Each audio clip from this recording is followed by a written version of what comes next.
Good evening, everyone, and welcome to our January 6, 2016 first meeting of the year, City Council. And at this time, can I please have Nathan Olgan from the Calvary Baptist Church come forward for the opening prayer. Join me for prayer. Lord God, we thank you for your gracious presence here with us this evening. We thank you for the rain, despite its causing some difficulty. It's just a great blessing. We're humbled by your activity and creation that sustains us even when we worry during our survival. Thank you for this council and its consideration to lead itself in prayer this evening. Thank you for the ability to be involved in useful work and for the honor of bearing our various appropriate responsibilities as public servants. As always, we thank you for the freedom to embrace you in faith or to withdraw from you with the understanding that your love for us is unconditional. In Scripture, you've told us that citizens ought to obey their governing authorities because it's right and good and because you've established those over us to promote peace, order, and justice. Therefore, we pray for our mayor, for the various levels of city officials, and in particular for this assembled council. We would humbly ask that you graciously grant them wisdom to govern regarding conflicts of interest and disagreeable issues as the sacred starting point of genuine respect and mutual human affection. A sense of our city's welfare and the true needs of its people, a keen interest in the virtue of balanced but blind justice and moral dignity, confidence in doing what is good and decent as representatives of a city that is a home to thousands of concerned citizens. Give this council personal peace in each of their lives as a reward for their public service. And finally, dear God, we pray for the agenda set before them tonight. Give them an assurance of what is good and right in their decisions without the burden or alteration of self-interest. And last, O God, we pray for those who live and work in and around our beloved city of Los Banos. May they prosper in doing what pleases the source of all that is good and worthwhile. It's in your name we pray. Amen. Amen. Thank you, Pastor. I'd like to call to order the January 6, 2016 meeting of the Los Banos City Council. And Chief, would you lead us in the flag salute? To the flag of the United States of America and to the republic for which it stands, one nation, under God, indivisible, with liberty and justice for all.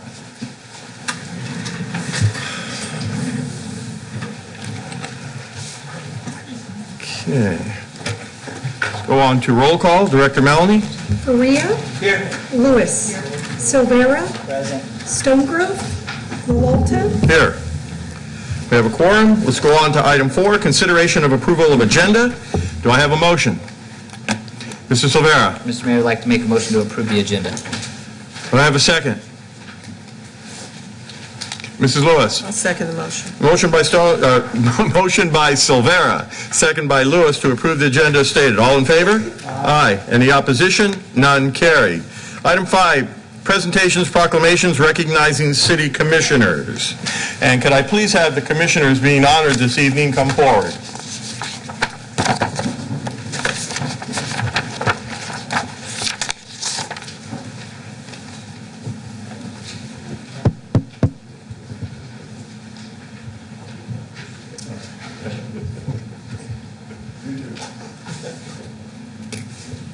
No, come on up here.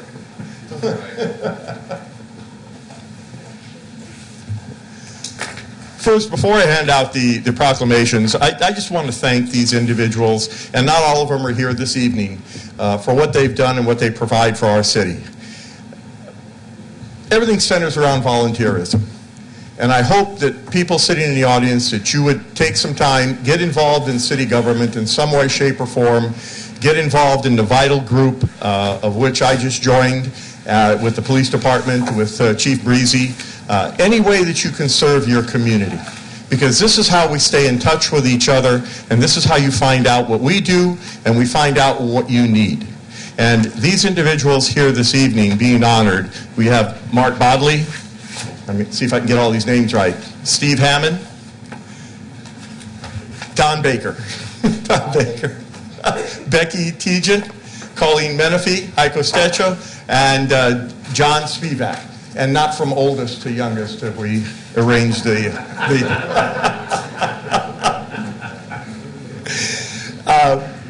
I can't thank you enough for what you've done for this community. Thank you for serving, and please continue to serve our community because we need individuals like you to help us with the decisions and tell us basically what we should know as far as the direction of the city. The more people we have involved in government, the better city government is. So again, thank you so much for your service, and at this time I'd like to present to you the proclamations. And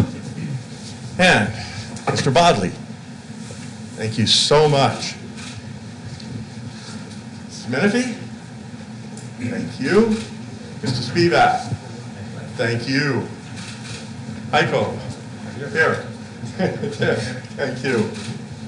Becky Tejan, thank you. Don Baker. Got the wrong one here. Okay, Todd Baker. Wrong one. Biggest guy, and I gotta offend him. And Steve Hammond. Thank you so much, and thank you for your service, and please continue to serve our community. Thank you.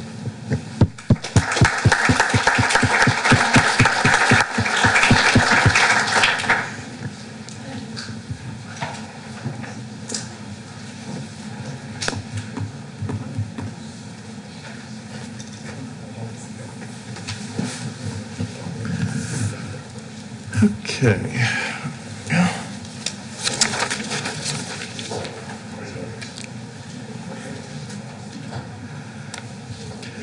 Not present this evening, we have Joan Nguyen and John Cates from the Planning Commission, and Mr. Nguyen was from the Measure P Committee. And also, we had Brent Jones from Economic Development and Alkenzi Devorkin, Economic Development Advisory Commission, who are not present here this evening, but I would like to recognize them again for their service and thank them also for what they've done.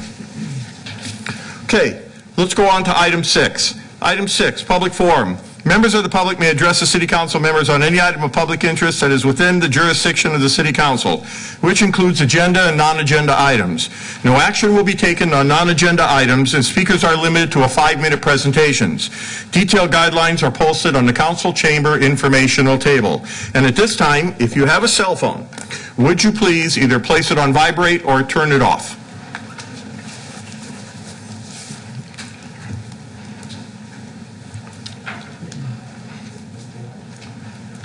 Okay, is there anyone who'd like to speak at the public forum? Hi, Eric. Okay. Eric Lamone, resident of Los Banos, employee for Public Services. Good evening, Mr. Mayor and council members. Happy New Year. I wanted to quickly remind our residents about proper disposal of Christmas trees. It's a real huge thing that's going on now, and people are discarding them and just throwing them out in the middle of the street.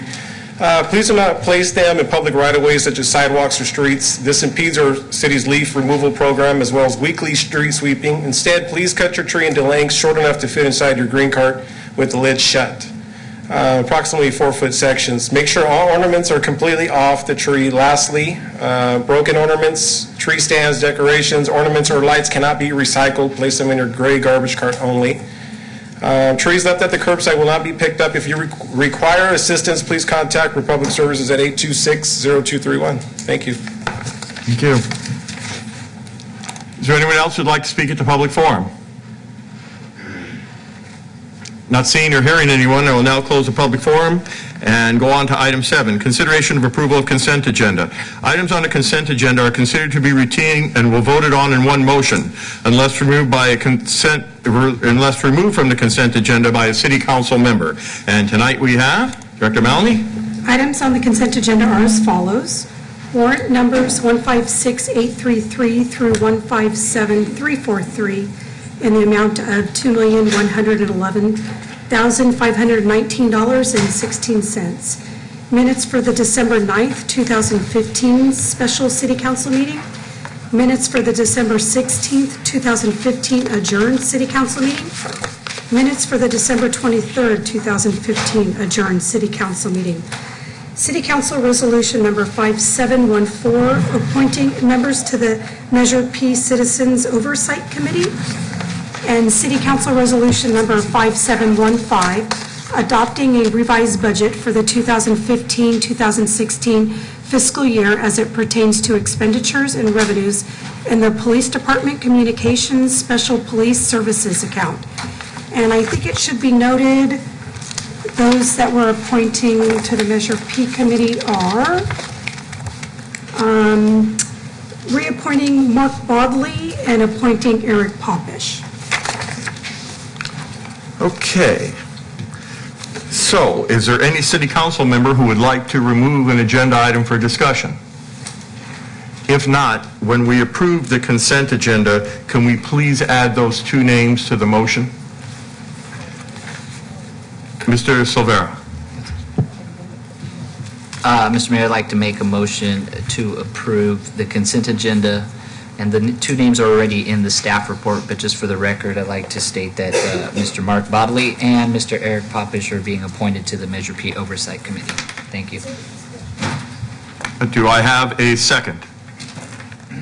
Mrs. Lewis. Second the motion. Okay, motion by Silvera as stated and revised, and second by Lewis. All in favor? Aye. Any opposition? None carried. Let's go on to item F. 8. Oh, I'm sorry. That's probably the other one.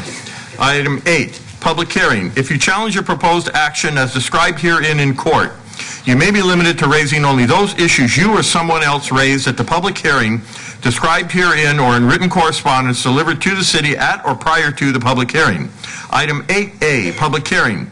To receive public comment and consideration of the conditional use permit to allow the use of a Type 86 alcohol license for the instructional tasting of alcoholic beverages on site at the Walmart store located at 1575 West Pacheco Boulevard. Assessors parcel number 430-010-012. 8A1, City Council Resolution number 5716, approving conditional use permit number 2015-10 for the use of a Type 86 alcohol license, instructional tasting for the Walmart located at 1575 West Pacheco Boulevard. And we're going to you, Stacy? Hey. Yes. Thank you, Mr. Mayor and City Council. So tonight's project is for Walmart, conditional use permit number 2015-10. Just to give you a bit of background on this project site, back in 1993, site plan review number 93-2 was approved by the Planning Commission for the construction of Walmart. It's been operational since 1994.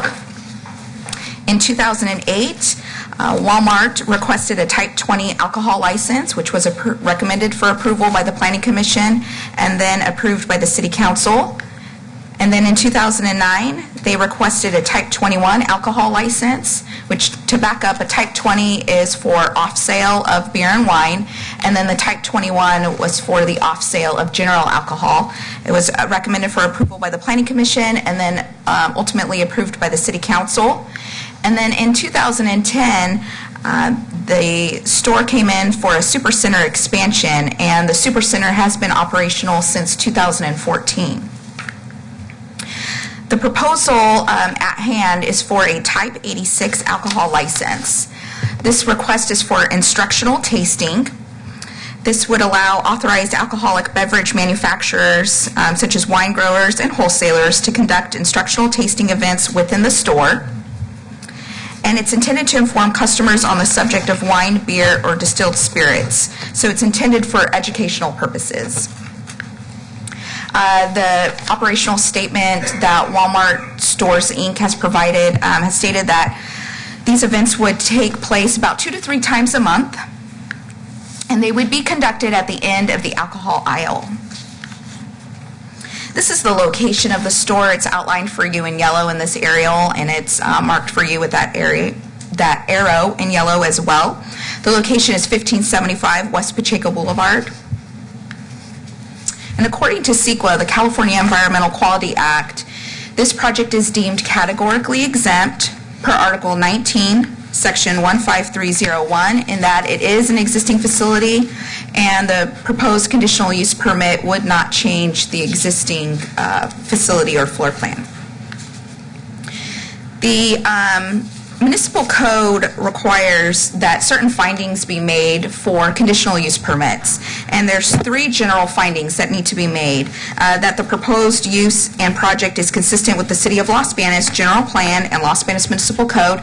I won't go through what the findings are unless council you'd like me to, but I'm just going to let you know what the code requires of the criteria, and then if you have questions on those findings that are within your staff report, you can let me know.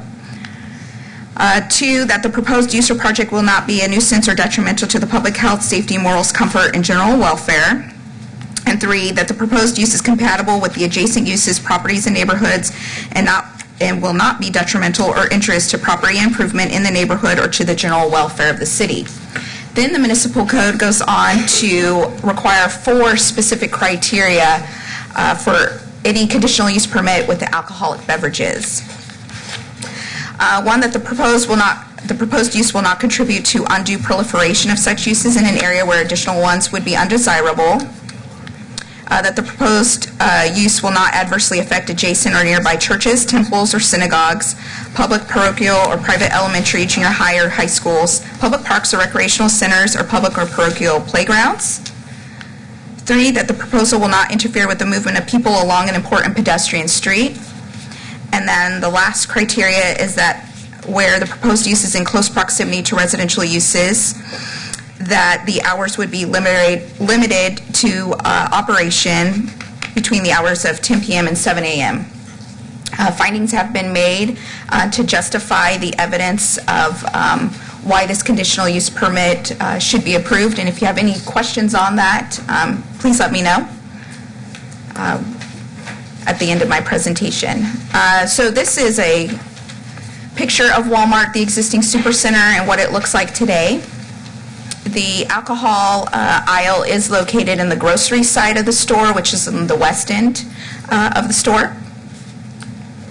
According to public comment, this public hearing notice was published in the Los Banos Enterprise on December 25th, 2015. It was mailed out to the 300-foot radius. And as of today's date, no comments have been received. So with that, staff is recommending that the City Council adopt resolution number 5716, approving conditional use permit number 2015-10 for Walmart Stores, Inc. And Walmart has their representative, Miriam Montesinos, is here to answer any of your questions as well.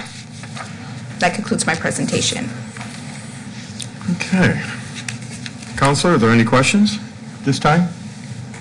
All right. I will now open the public hearing on City Council Resolution Number 5716, approving conditional use permit for the use of a Type 86 alcohol license instructional tasting for Walmart located at 1575 West Pacheco Boulevard. Is there anyone who would like to speak on item or City Council Resolution Number 5716?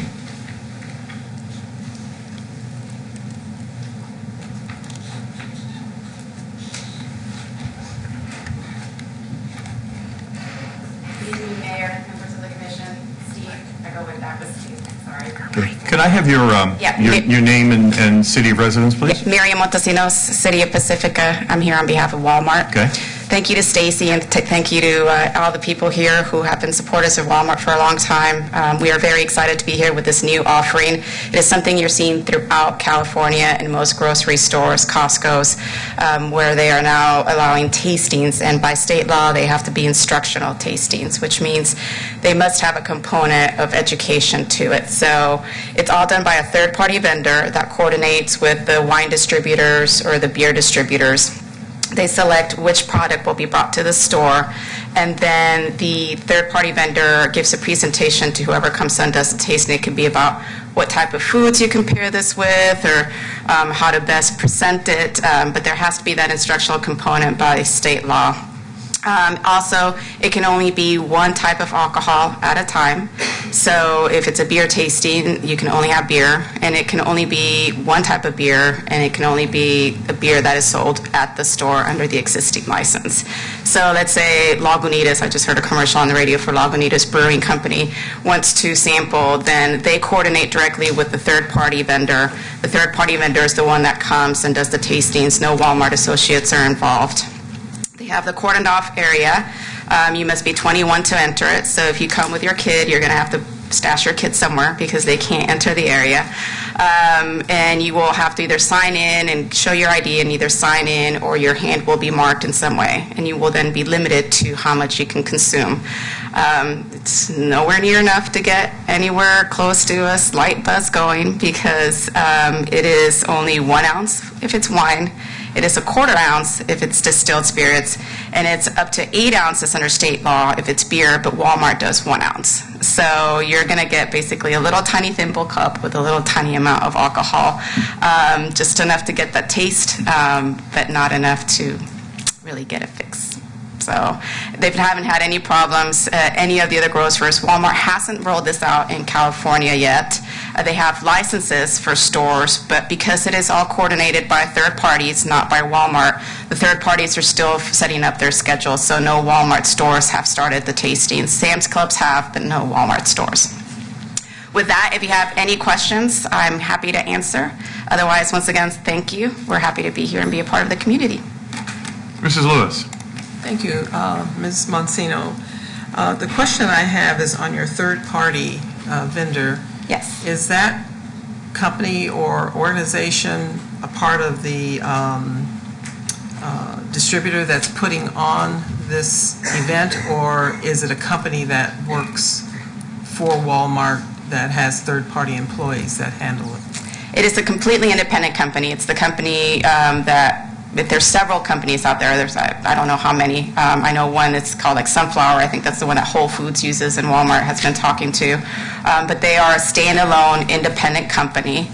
And then they're not affiliated directly with the third party. They enter into with the distributors. They enter into their own agreements with the distributors. And there's no affiliation with Walmart either. Okay.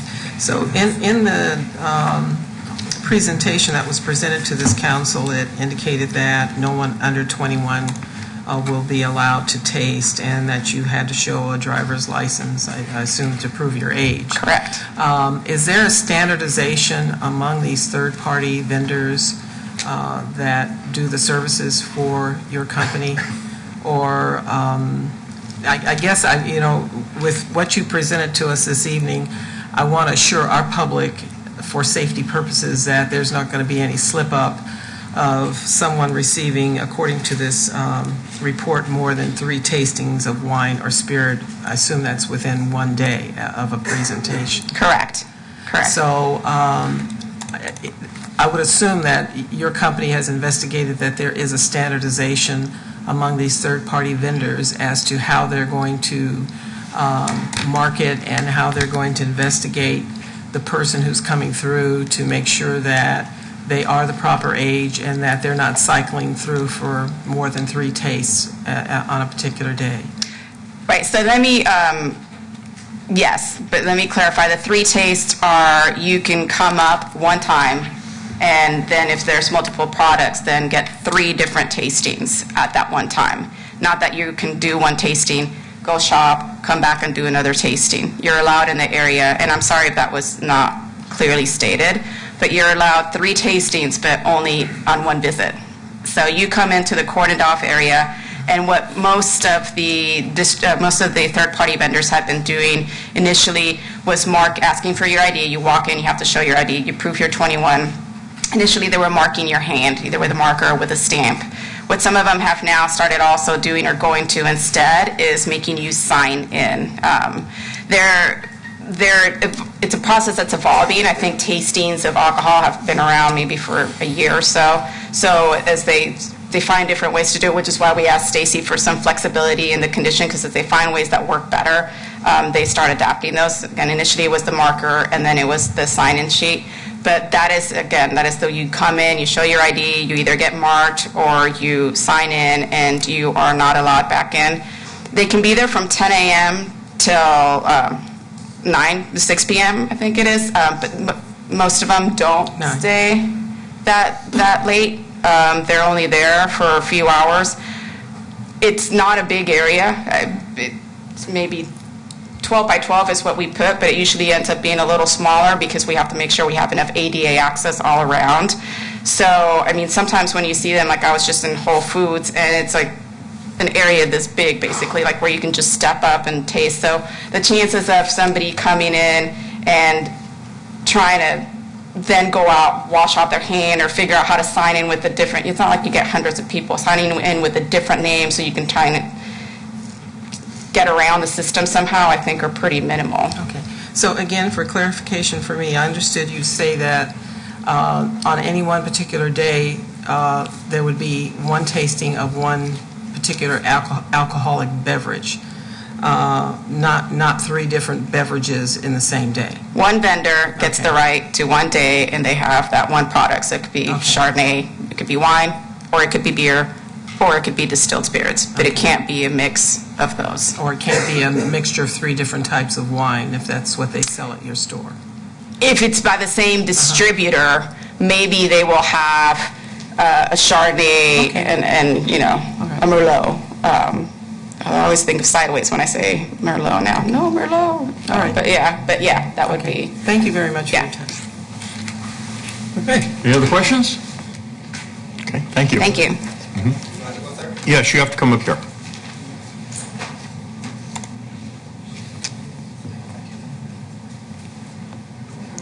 First time here, so everyone. Okay. All right, say my name. Name and city of residence. Raul Rosales, reside here in Los Banos. I just had a question for her. The vendor, how good are they at spotting fake IDs? Just, I mean, I rarely drink. I don't care one way or the other. Just a concern. Yeah.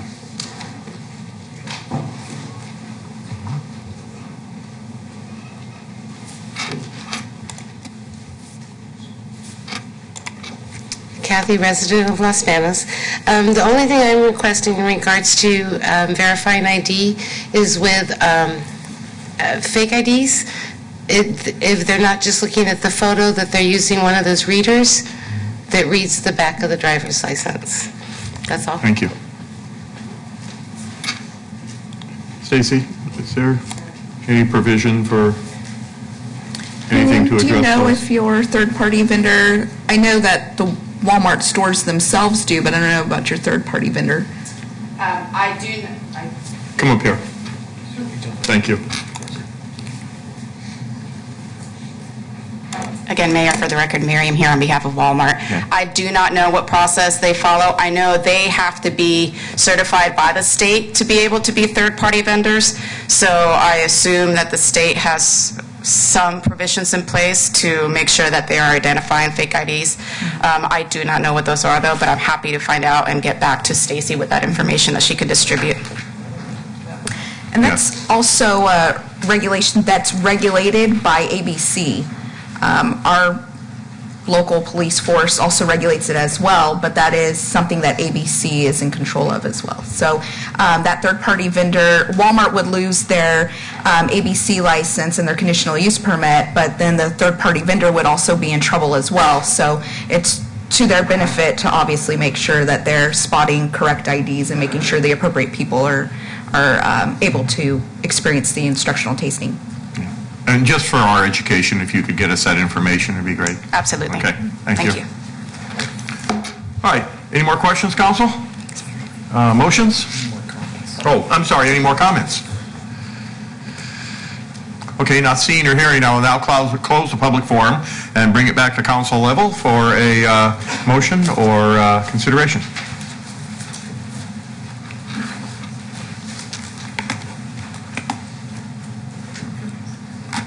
Mr. Silvera? Mr. Mayor, I'd like to make a motion to approve City Council Resolution Number 5716, approving conditional use permit number 2015-10 for the use of a Type 86 alcohol license instructional tasting for the Walmart located at 1575 West Pacheco Boulevard. Do I have a second? Mr. Faria? I'll second that motion. Motion by Silvera, second by Faria to approve City Council Resolution number 5716 is read by title. All in favor? Aye. Any opposition? None. Carried. Okay, let's go on to item B, public hearing. To receive public comment and consideration of a conditional use permit to allow the use of a Type 40 alcohol license for the on-sale of beer for Aqua Entertainment Center located at 923 West Pacheco Boulevard. Assessors parcel number 431-020-002. B1, City Council Resolution number 5717, approving the conditional use permit number 2015-11 for the on-sale of beer for the Aqua Entertainment Center located at 923 West Pacheco Boulevard. And we'll go to Senior Planner Elms. Thank you again, Mr. Mayor. So our proposal tonight is for Aqua Entertainment Center. The request is for a Type 40 alcohol license, and this is for the on-sale of beer only. And this would be with an established bowling alley and entertainment center, and they will be selling snacks, soft drinks, bottled water, and prepackaged foods. This would be our first Type 40 in the city of Los Banos. Typically you see a Type 41 or a 47, and those are in conjunction with bona fide eating places. And because this establishment will only be selling snacks and prepackaged foods, it's not considered a bona fide eating place, and ABC is requiring them to only be allowed to qualify for a Type 40 at this time. If they request a modification to their license type, they will need to modify their conditional use permit to do so. This is the location of the property. It's at 923 West Pacheco Boulevard in the San Luis Shopping Center. Previously, the previous tenant in this location was the Los Banos Cinema. According to CEQA, the California Environmental Quality Act, this project is deemed categorically exempt per Article 19, Section 15301, in that it is an existing facility and the existing building it will not be changed and the floor plan will not be expanded. The census tract, this particular project is in census tract 23.01, and currently there are 9 on-sale licenses within this census tract that runs all the way from the city limits on the west side of the city, which is all the way to Los Banos Creek, all the way out to the west side to Mercy Springs Road, and it's on the south side of 152, which is a very large stretch. So staff does not feel that there is an overconcentration, since this is a large area of town in this particular census tract, with the most commercial businesses within it. So according to our municipal code, as I previously stated in the previous conditional use permit, there are 3 criteria that need to be met. So the City Council must make these findings in order to approve a conditional use permit. So the first one is that it needs to be consistent with our general plan and our zoning code. The second is that it cannot be detrimental to the public health, safety, morals, comfort, and general welfare. And the third one is that it's compatible with adjacent uses and the neighborhood. And all of those findings, staff has given evidence of why those findings have been met. And then the code goes on to require 4 additional criteria for alcoholic beverages. One, that it would not contribute to undue proliferation, that the proposed use would not adversely affect the neighborhood, that churches, temples, synagogues, public parochial or private elementary schools, and public or private playgrounds, and then that it would not interfere with the movement of people, and that it would not disturb residents in close proximity, and if so, that it would be limited in its hours of operation. So evidence has been given and conditions of approval have been incorporated into the project to make sure that any adverse effects have been mitigated adequately.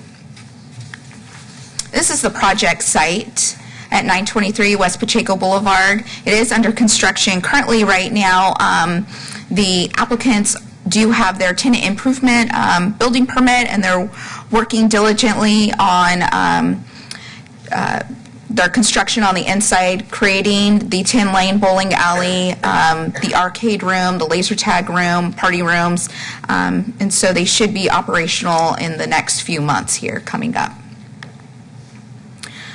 Public comment. The public hearing notices were published in the Los Banos Enterprise on December 25th, 2015, and notices were mailed to the 300-foot radius. And as of today's date, no comments have been received.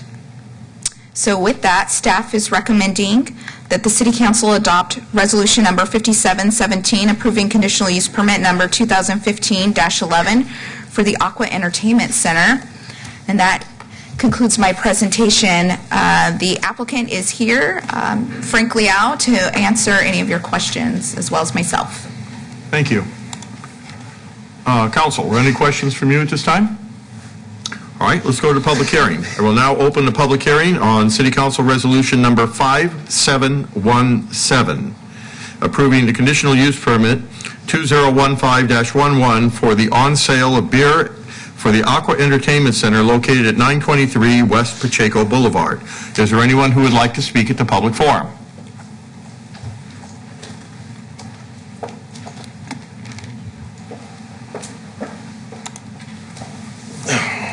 Hello, my name is Jason Sarang. I'm a resident of Los Banos, and I speak on behalf of Aqua Entertainment Center, where I'm the marketing manager. Basically, we're really excited to have the opportunity to bring this project to Los Banos. We will be opening a 10-lane bowling center, laser tag, arcade area, and a party zone. And every single day we get asked when we will finally open. And the reason why is because the people of Los Banos have needed some form of family entertainment where the whole family can enjoy themselves in a fun and safe environment. Just sitting outside, people ask me, hey, when are you guys opening? Are you from Aqua Entertainment Center? Yep. You can see my shirt. I'm from Aqua Entertainment Center. People ask me, when are you going to open? When are you finally opening? As soon as possible. We're in construction right now. And we're shooting for hopefully in March we'll be done if all construction goes as planned. And we'd like to thank everyone here at City Hall that's been helping us through this process, and we're here to answer any questions. Thank you. Thank you. Oh, don't leave. Any questions for this young man at this time? Okay. Oh, okay, thank you. Thank you. Thank you. Is there anyone who would like to speak at the public forum on this item? Resolution number 5717. Not seeing or hearing anyone, I will now close the public forum and bring it back to council level for a motion. Mr. Faria. Mr. Mayor, I'd like to move to approve City Council Resolution Number 5717, approving conditional use permit 2015-11 for the on-sale of beer for the Aqua Entertainment Center located at 923 West Pacheco Boulevard. Mr. Silvera. Mr. Mayor, before I second that, I want to tell the applicants that I wish you the best of luck in getting it open. I know that it's been talked about for quite a while, so I know I got little ones at home, and we're looking forward to something else to do in Los Banos. So I say good luck to you, and I'll gladly second that motion. Okay, motion by Faria, second by Silvera. And before we vote, I'd also like to extend my best wishes to you that you have a very, very prosperous rest of the year when you open. And it's my understanding that all your permits for the city, for the county, and now if this is approved, this is the last step to getting what you need approved in order to finish construction. Am I correct? Okay, thank you so much. And with that, again, motion by Faria, second by Silvera. All in favor? Aye. Any opposition? None. Carried. Okay, let's go on to item number C, public hearing.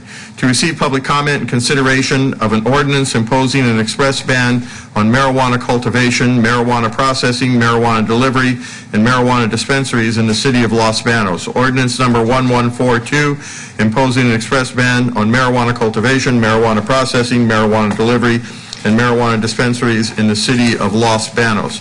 This is the first reading and an introduction.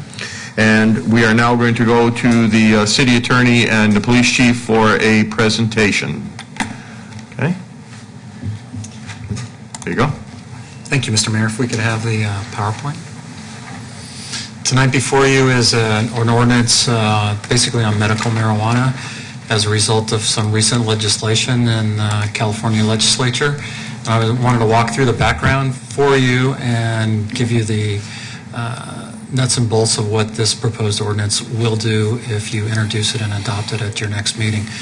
Chief Breezy has some other information that he'll be providing after my presentation.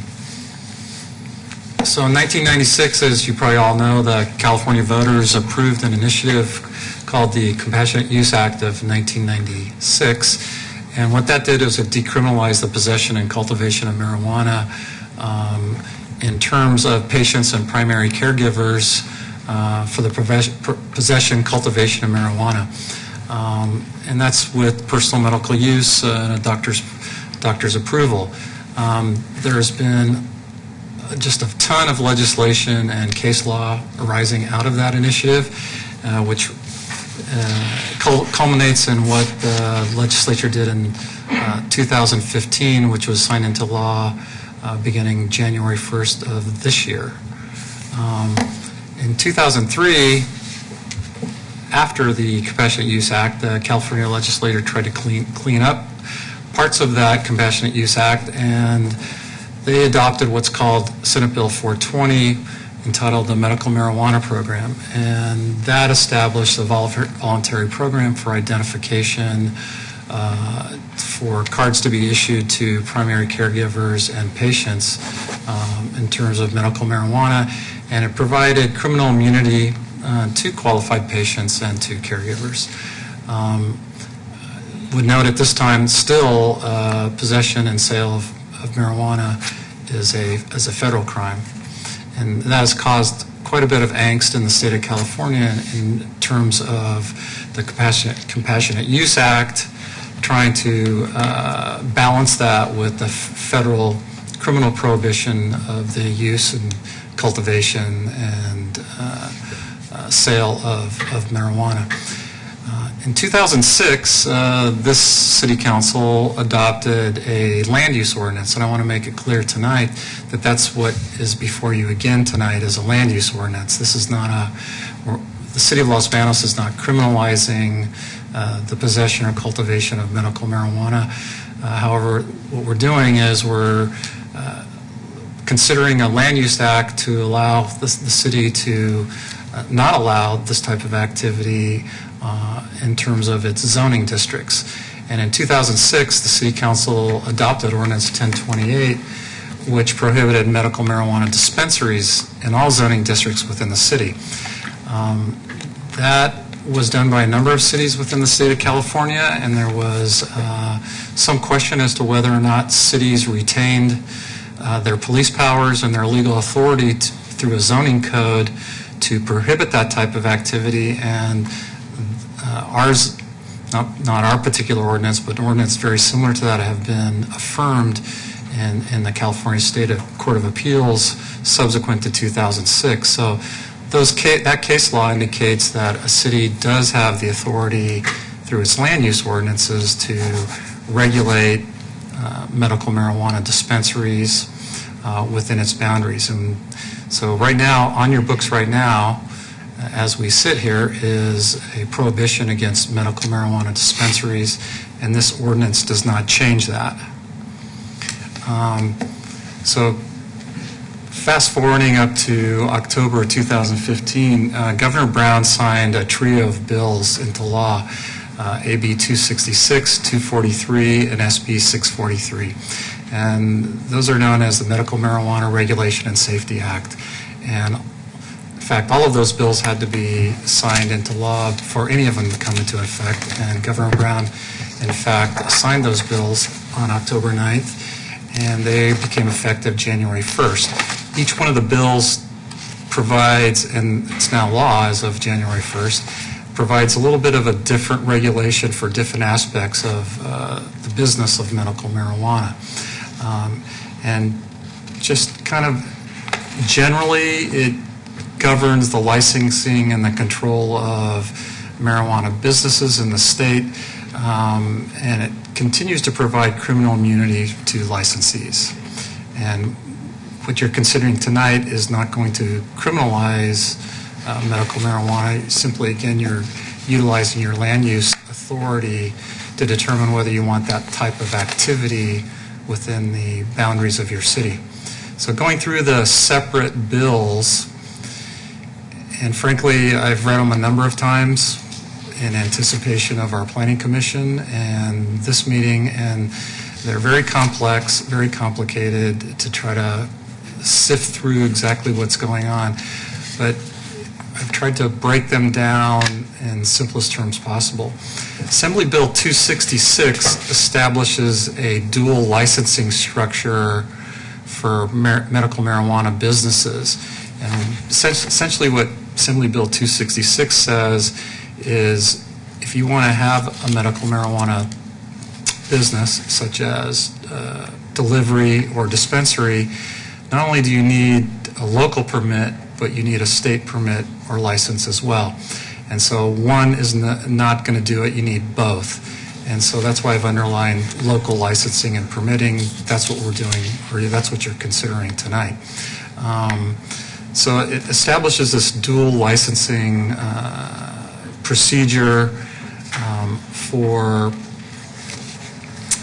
regulating medical marijuana type businesses.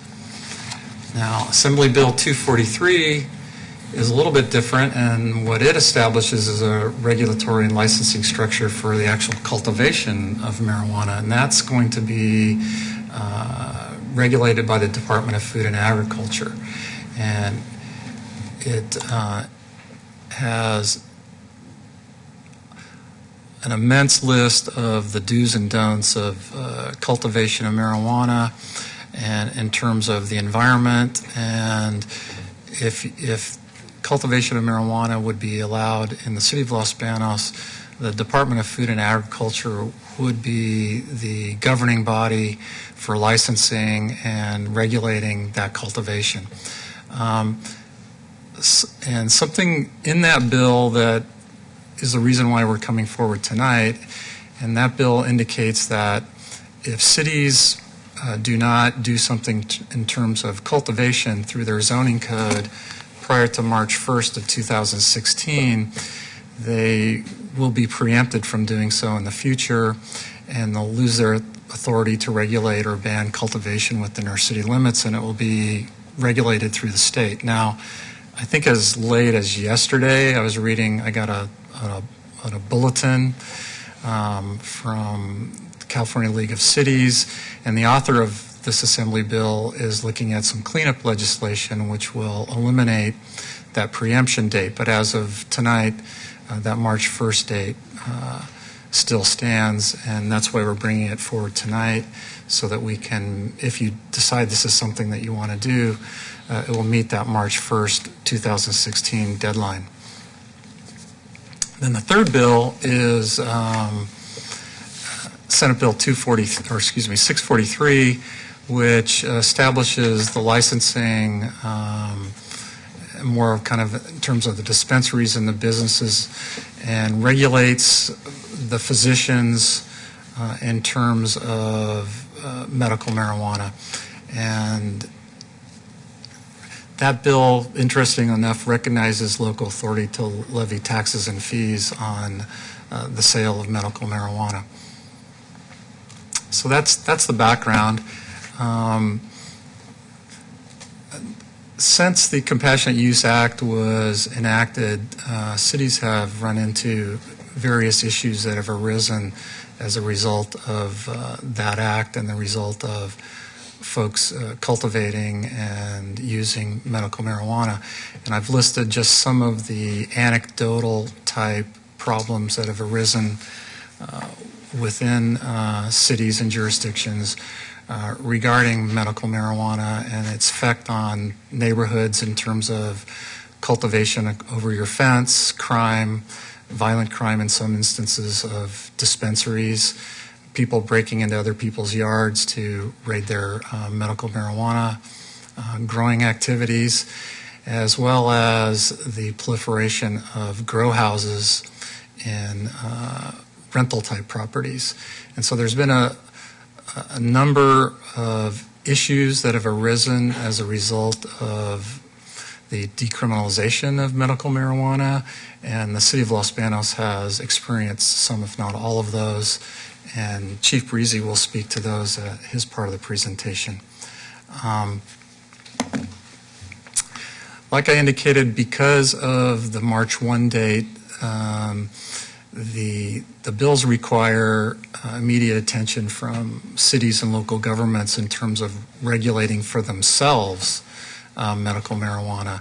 If the city, based on the current state of the law, does not take any action at all, the regulation of medical marijuana, they'll be preempted from that, preempted by state law, although I did indicate that they were looking at some cleanup legislation to extend that time and allow cities to continue to govern themselves or regulate themselves after the March 1st date. So the big thing that this current ordinance does is it proposes a citywide zoning prohibition of the cultivation of marijuana, the delivery of marijuana, the processing of marijuana, and continues the ban on medical marijuana dispensaries within the city of Los Banos. That has not changed, or is that changing? That's right there is in a nutshell what 1142 does. We do currently have, like I indicated, the medical marijuana dispensary zoning prohibition in the code as we speak tonight, and that ordinance would be repealed and replaced with a more comprehensive ordinance which not only deals with prohibition of dispensaries, but like I said in the earlier slide, deals with the prohibition of delivery, cultivation, or processing within the city limits of Los Banos. I think it's important to note that we're not criminalizing the use of medical marijuana. What this is a civil remedy, and the city does not have the authority to overturn the Compassionate Use Act or the Medical Marijuana Program Act to criminalize this, but the city does have the ability through its zoning powers, which have been, number one, affirmed by the appeals courts, but also affirmed by this legislation. You have the authority in terms of your zoning to decide this is not the type of activity that you want in particular zones within the city. And we do that all of the time. You regulate alcohol use, you regulate what you can do within a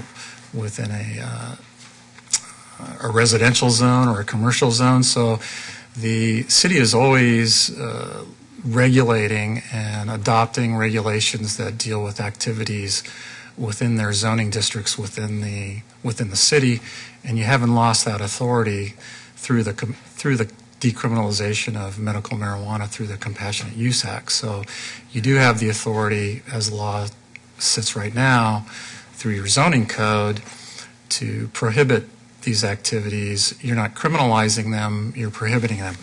And so what that means is the remedies for enforcement are civil remedies, not criminal remedies.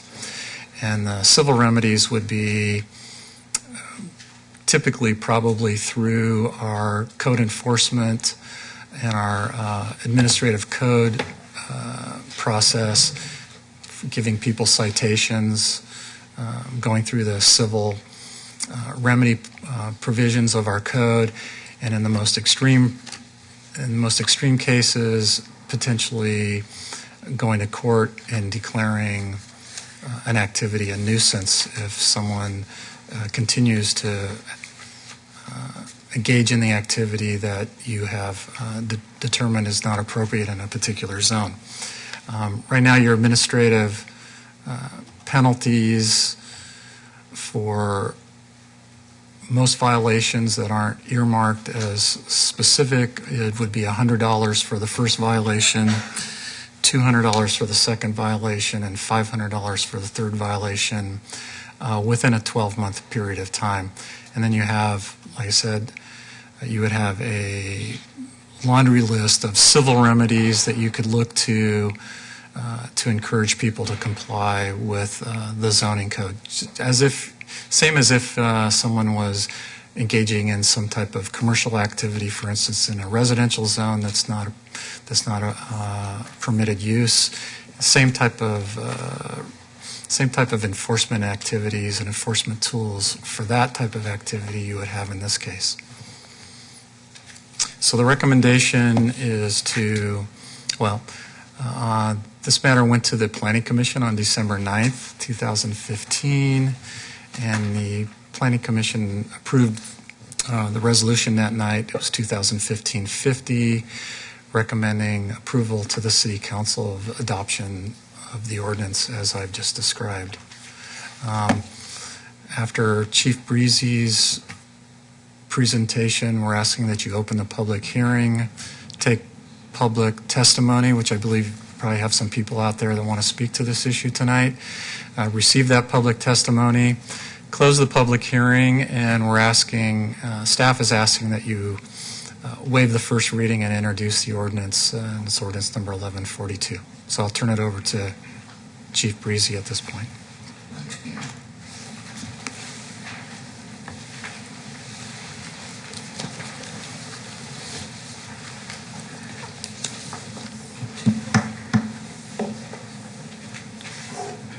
Good evening, Mr. Mayor, members of the council, ladies and gentlemen in the audience.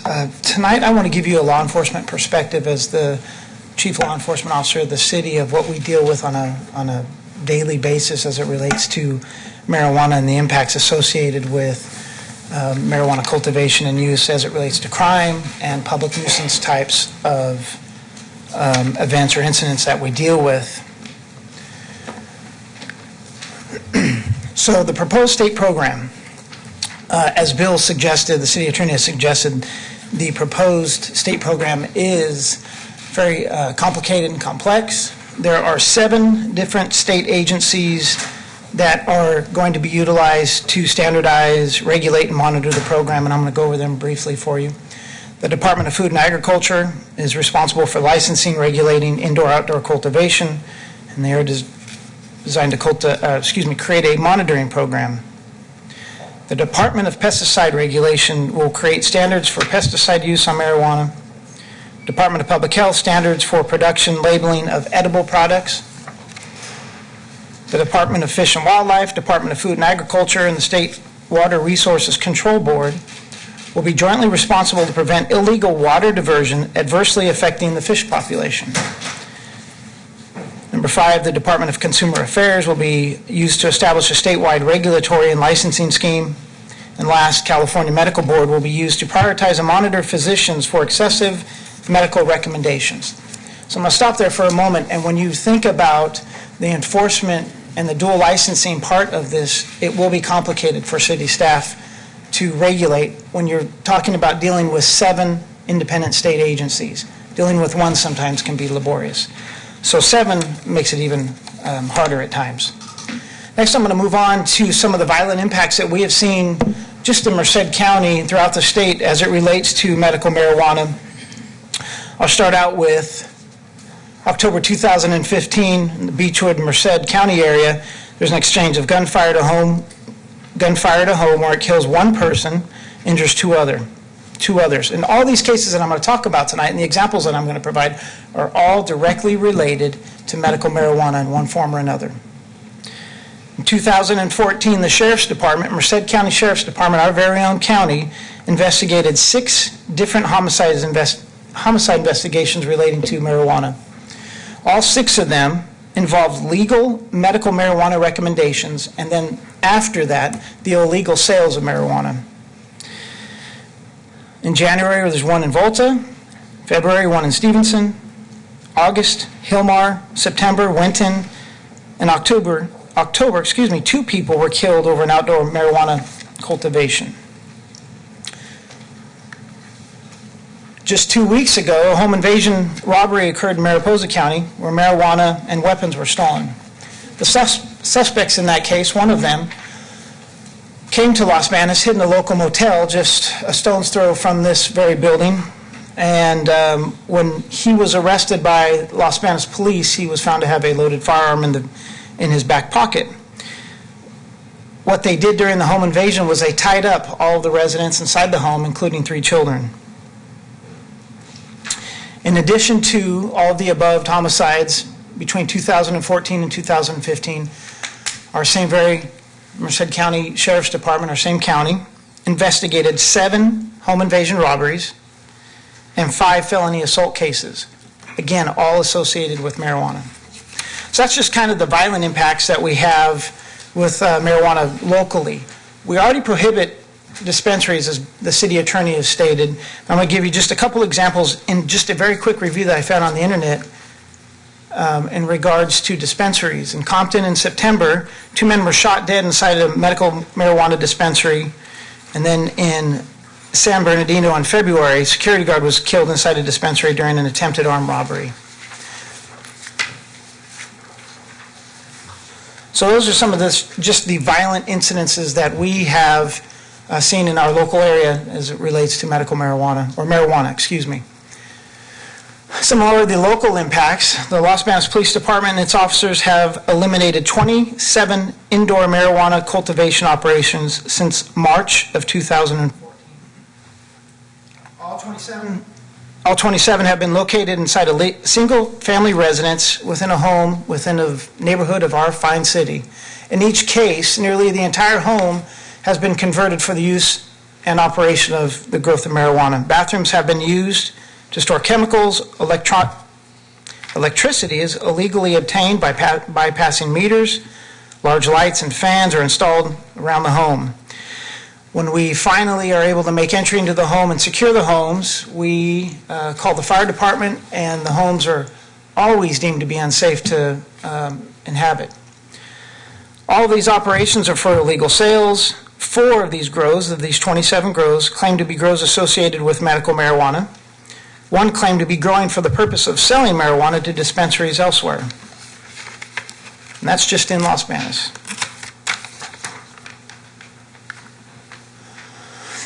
Some more impacts in January this month, just a few days ago, a honey oil extraction lab. That's where they take marijuana and they extract the different chemical THC components from it. They use compressed gas, flammable liquids.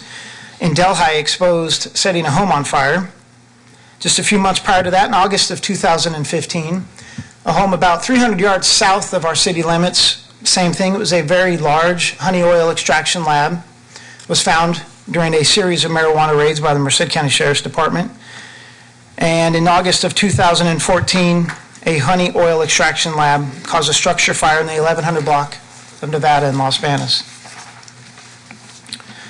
Moving on to some of the, I don't want to say non-criminal, but some of the other calls for service that the police department deals with on a common basis in regards to marijuana.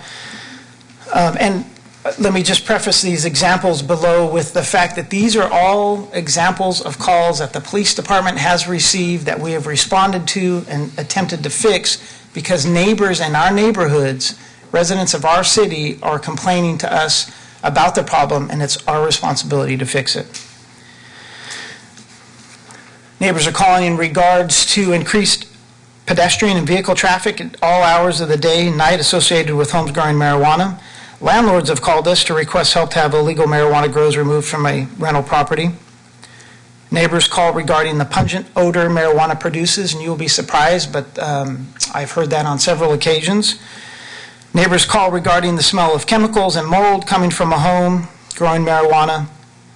And the last one, neighbors call to report people running through their property to jump their back fence, to jump into another property, to steal the marijuana in the other property, jump back over the fence into this person's property, and they make their escape after that. And these next 2 slides depict a fence that was created by the individual who was growing the marijuana in their backyard. They erected that additional fence to keep people out of their backyard from stealing their marijuana. The unfortunate part is this is the view that the resident who is just trying to live their life peacefully gets to look at every day when they look out at their backyard. And that fence is present today. This is just another picture of that same fence. There's signs that say keep out, and that fence is very tall, as you can see.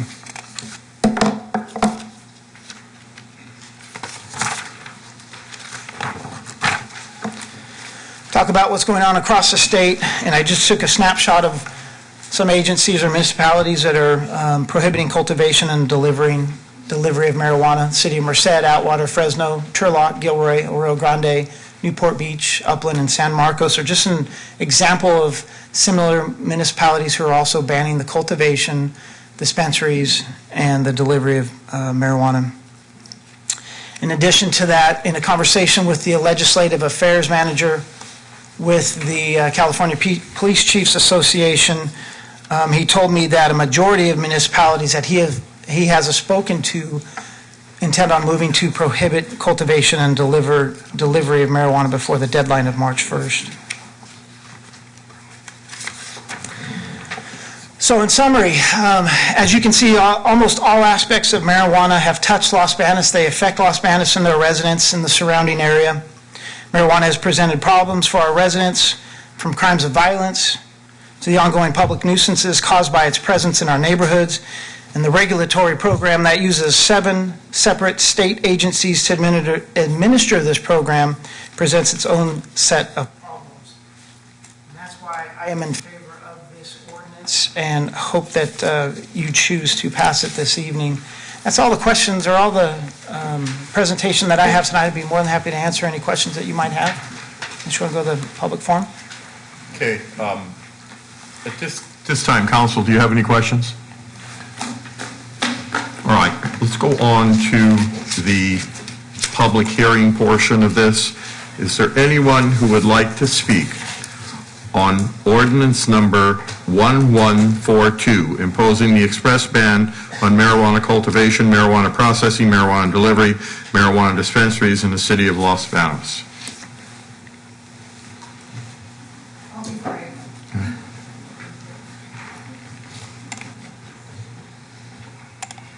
Hi, my name's April Gibson, Los Banos. Your presentation was great, thank you. A lot of information, but I could get online and spend 10 minutes and find the same information for alcohol, for any other drug, meth labs, cocaine, heroin, prescriptions, sorry, be brave. You're denying people their medication if you deny deliveries, if you deny dispensaries. I was diagnosed with degenerative arthritis in my spine. One day I'll be in a wheelchair. And I won't be able to just jump in my car and get my medication. My doctor prescribed me Percocet. He gave me 180 pills for 1 month. I'm not going to get addicted to narcotics. My mother was addicted to narcotics for over 10 years. In March, it'll be 3 years since she committed suicide because they rotted her brain. I'm not going to be my mother. So I use a plant to ease my pain. And if you do this, you're denying me access to my medication when I can't walk or get into my car. So I want you to think about compassion, which was the act that California introduced. Thank you. Is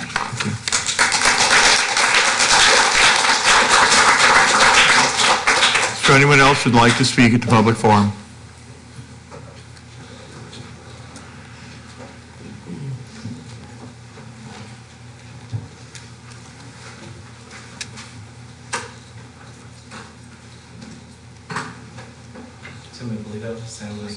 Oh, I'm sorry.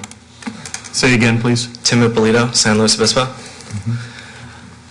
In my opinion, the city trying to, like was said, medical marijuana is still going to be allowed. There's no getting rid of that.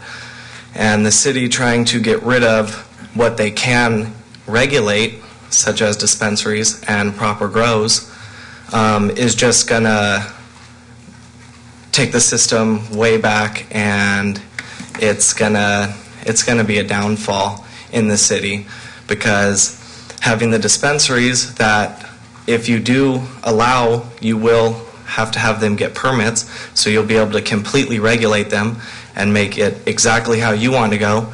But denying that, everybody's going to have to go back to, say, going to the corner to meet up with some random dude to pick up their medicine, which makes it much more dangerous. Instead of having a reputable delivery driver who has gone through a background check and is not a criminal come to your house, a safe place, your resident, where you have been checked and made sure that you are a safe person as well, it makes it a much more safe environment, and it allows this medicine, as was said, is not going away.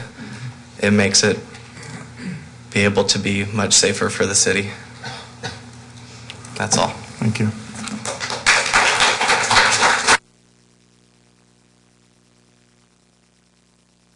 Okay, is there anyone else who'd like to speak at the public forum?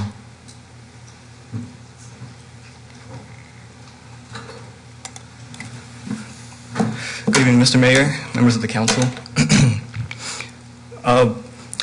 According to MAD, Mothers Against Drunk Driving, there are approximately 28 deaths a day due to drunk driving. Now, I'm sorry, can I have your name and city of residence, please? Alberto Escobedo, Los Banos. When we judge these statistics, we don't blame the vehicle or the alcoholic beverage. We judge the person. It was his choice or her choice to get behind the wheel while he was intoxicated. In this same aspect, we shouldn't blame marijuana for the poor decisions of a few criminals who taint the name of marijuana.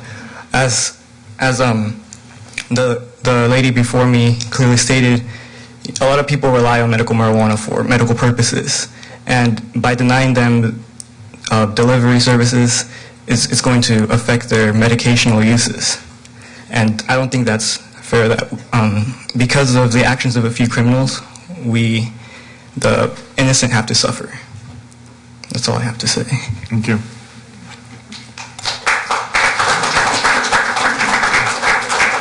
Is there anyone else who'd like to speak at the public forum?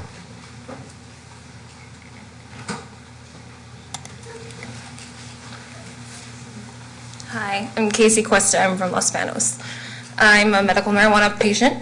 I didn't use medical marijuana until I was 24 years old because I am the product of 2 drug addicts. Marijuana gives everybody an option, and you're trying to take that away.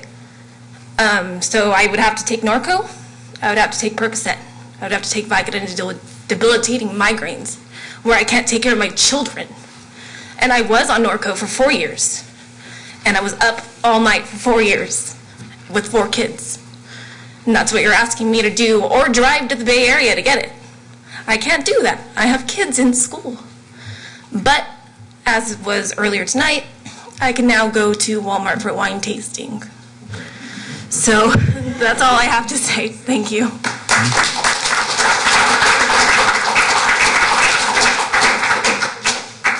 Is there anyone else who'd like to speak at the public forum? Hello, Council. I'm Sadie. I'm a Los Banos resident also. Takes a lot of guts to get up here because this town is Los Banos. And like the people standing behind me, a lot of us are scared for our rights, even though it's 2016. Our founding forefathers grew this on their plantations because they knew of the medical rights and everything that the world has known of medical marijuana. I'm only 26 and almost 27 years old, but I have 10 years before I'm in a wheelchair because of my degenerative disc disease and my exposed nerve. I am only allowed to have 1 child. I can never have another child. I can never physically carry another child unless I am a member, unless I am a patient of medical marijuana, because I cannot get out of my bed in the morning. I cannot take care of my 6-year-old daughter who runs amok around the whole house. I cannot do that. And a lot of families here, I understand that it's decriminalizing, but once you get rid of us and give us our right and it's taken away from us, it's going to be a lot more criminalization in this town. Because like he said, they're going to have to go to the corner to find it. There's going to be more people doing this illegally. I understand that you can regulate a grow area and you can make, if there is a chance to, there's storages all over town. Imagine having a storage center for medical patients to have their own storage for their own right instead of having to pick it up at a prescription, or you know what I'm saying, at a pharmacy, and having to slowly but surely melt down their brain, their morals, all for their, for their physical capacity in their body. And it's just not okay. And I pray that everyone has the right to be able to take care of their pain, and I'm not saying in their way, because with that being said, that's how there are drug addicts. And my sister said before me, we are the result of 2 drug addicts and 2 alcoholics that didn't have the option because it was extremely illegal in the 70s and in the 80s. So unfortunately, we were that product, but our children won't be, because we have the right to heal ourselves with the plant that does not hurt anybody, that does not hurt anyone in any way possible. So I just hope you take that into consideration. Thank you. Is there anyone else who'd like to speak at the public forum?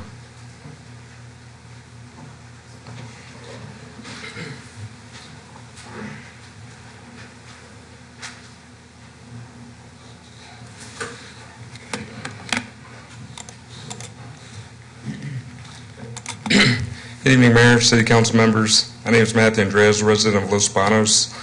Well, first of all, I'd like to thank you. This is a tough issue. And as you can see, a lot of, people in the town, really support, their right to use, medical marijuana. Still kind of nervous, I apologize, this is not, something I'm used to, I come up here, because, I'm speaking on behalf of, one that I love, who uses it, to cope with her conditions. And like I said, I know that, we had the presentations, thank you, Police Chief, for yours. Thank you, City Attorney, for your presentation. But I believe that we can find statistics either way. And the reason why this is so upsetting for me is I believe it's discriminatory in nature to those that are disabled that choose to. May I please ask that there not be any more showing of emotion with clapping, because we're not allowing the person to speak and people can't be heard. Thank you. Okay, again, I say I believe it's discriminatory in nature for those that are disabled. They should have the right to choose, how they're going to deal with their conditions and, how they're going to effectively treat them. Because I understand that, we have doctors and professionals out there that prescribe us, medications, but like I said, nobody knows, how to deal with it, better than ourselves. And I believe that, we shouldn't take away the option from the law-abiding citizens. So, thank you. Thank you. Remember what I said? I just asked you not to. And after each speaker, please. Is there anyone else who'd like to speak? Yeah, my name is Gino Roddick. I'm a resident of Los Banos. I think what a lot of these people are trying to say is California voters voted in 1996 to keep the state and local governments out of our homes and to keep them from limiting our right to safe access. What you're doing here by essentially banning the sales of medical marijuana to medical patients is limiting that safe access. And as a few people said before, you're further driving it underground. This officer talked about, the chief, talked about the problems criminally that this kind of thing causes in the city limits. And it's clear that there are problems. And that's, in my opinion, because it's not regulated enough. This recent SB Senate bill that was passed in the state is looking to change that, to keep pesticides out of our medicine, to keep mold out of our grow rooms and things like that make sick people even sicker. Now, I recently visited a dispensary in San Francisco. A lot of people would consider it to be the mecca of medical marijuana. You go to San Francisco, you can get some good shit, you know what I mean? The problem with it is it's not regulated there any more than it is anywhere else. You're not getting safe access in those dispensaries either. It's pretty much a free-for-all. Now, I was really excited when California decided to pass this Senate bill because it meant that we were going to finally get some regulation for our medicine. And it seems to me that a lot of cities are just reacting to this deadline, this March deadline. And I think we really need to take a step back and maybe think about what we're doing by banning this for the people that have been granted access by the state. Again, I want to go over it again. You're driving it further underground. You're limiting their safe access, and you're just making it more difficult all around. We're going to do it anyway. You said it before, Mr. Attorney, that you have no authority criminally to do anything about it. I'd like to know how you plan on going into our homes and removing these things. How do you plan on doing that? Good luck is what I'm telling you. Thank you. Chief, you have your mic on. Do you want to speak?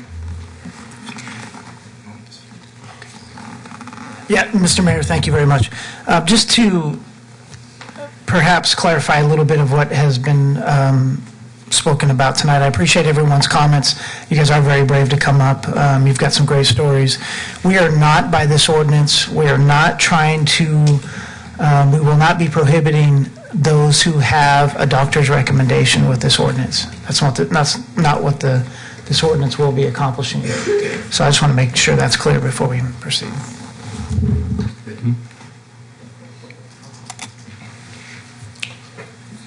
Good evening. My name is Sergeant Ray Framstead. I work for the Sheriff's Department. I am a sergeant that's in charge of our DSEP grant, and I'm here representing the Sheriff's Department and also Sheriff Vern Warnicke.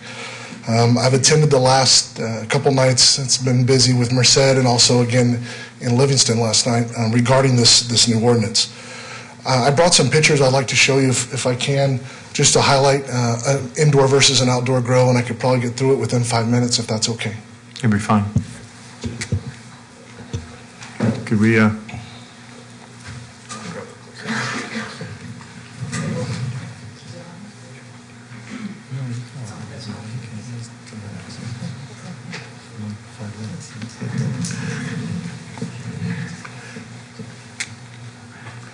And just to be fair, since it wasn't part of the chief's presentation, I have to limit you to the 5 minutes. Correct. Okay. I'll go really quick through this. Thank you. As you know, Merced County has 12 plants per parcel. That is our ordinance. And some of the problems with enforcing that ordinance is the amount of marijuana that is still able to be grown. An outdoor plant produces about 1 to 3 pounds of marijuana. And what we found with all of our medical marijuana grows, that most of them are tied to organized crime. And the reason being is because of the money that's involved, which the chief highlighted some of the crime that goes with that. If you look on the screen here, this highlights what 12 plants at 1 pound per plant will give you. The average plant that we see is probably 2 to 4 pounds of outdoor.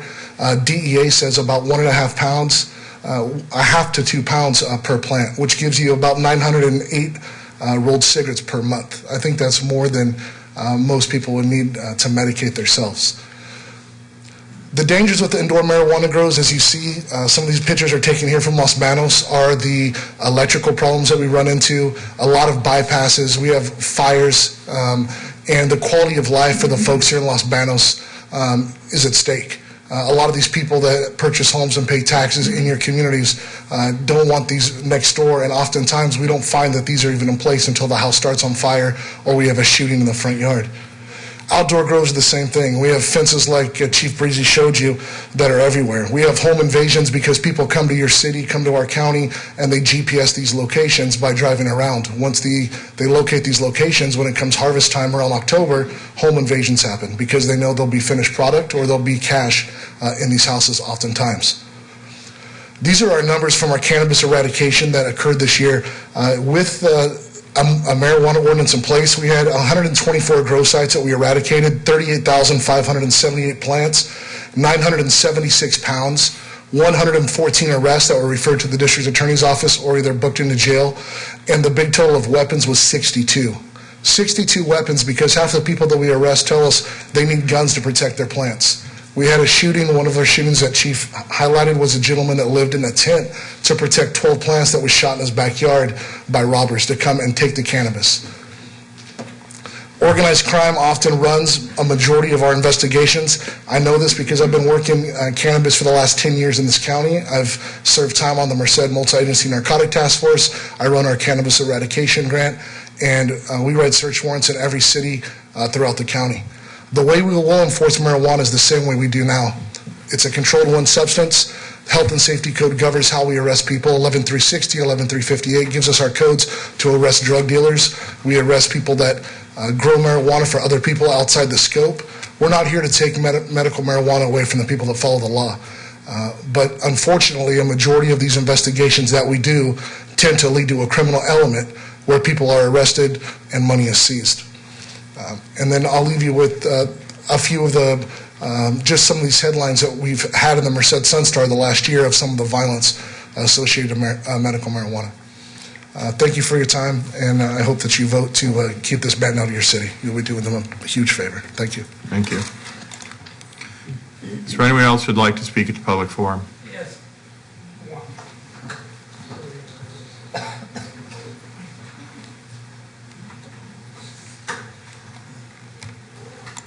My name is Jaime Flores. I live here in Los Banos. So I was listening both sides of the equation, and it seems that what we are trying to do is to go backwards in time. We already know from the medical point of view that there is value as a therapeutic drug involved in this plant. So all that needs to be done is to regulate it. The law is trying, the people are trying, but the city is stuck in not making a decision that is more progressive, sending people out of town to get the medical marijuana instead of allowing them to grow in regulated location, pay taxes, have the doctors better supervision over the patients, and forget about criminalizing, having to hire more police, sending people to buy in back alleys, sponsoring more drug dealers, more gangsters. So I think it's a win-win situation if the city finally open up a dispensary, is better regulated, people that needs access to medication that helps them with the medical condition have access, they pay taxes. Who's losing here? Fortunately, it's not Walmart applying for a license to open a dispensary. Mm-hmm. It will be quite different, I'm assuming, because when I heard that the alcohol is going to be sold for educational purposes, I was like, really? So that's it. Thank you. Thank you. Is there anyone else who'd like to speak at the public forum?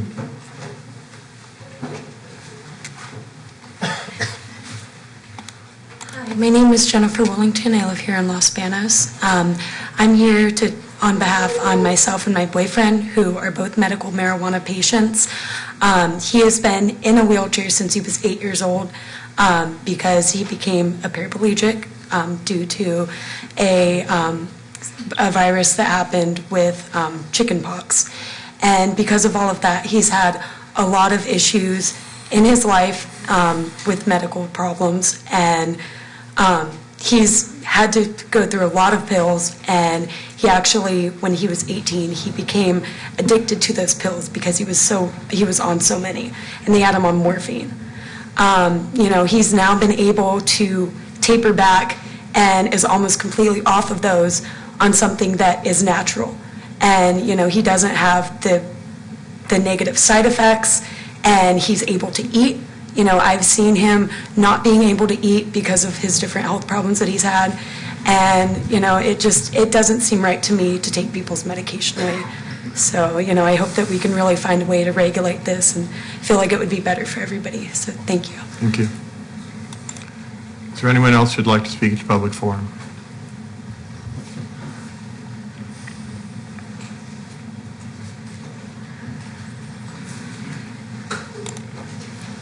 My name's Ernie Lugo, live here in Los Banos. I have a lot of friends, family, cousins, co-workers, people I see around town. A lot of people I know are medical marijuana users. I understand you're not taking away their right to obtain it, but you do make it a lot more difficult for people, a lot more dangerous as well. Like you said, drive over the hill, it's a long way, a lot of stuff could happen in between then. But restricting this, I mean, it's gonna, I've seen a lot of people go down bad roads, a lot of people close to me get swept away by prescription drugs. Like you said, that's the alternative for these people if they don't have anywhere close by to go. I mean, we're in 2016. We have four states and the District of Columbia have already legalized this recreationally. We, as the state of California, are right there knocking on the door to doing the same thing.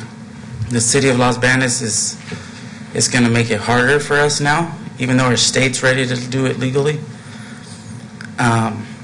I mean, it also, like you said, money generated from it, we can generate jobs, we can generate legitimate income, generate tax money. Colorado gave people money back because they got too much money from their state, from just the cannabis in the first year. So setting us back with this ban is not only going to hurt our town, but it'll hurt a lot of people in this town. Yes. Thank you. Thank you. Is there anyone else who'd like to speak at the public forum?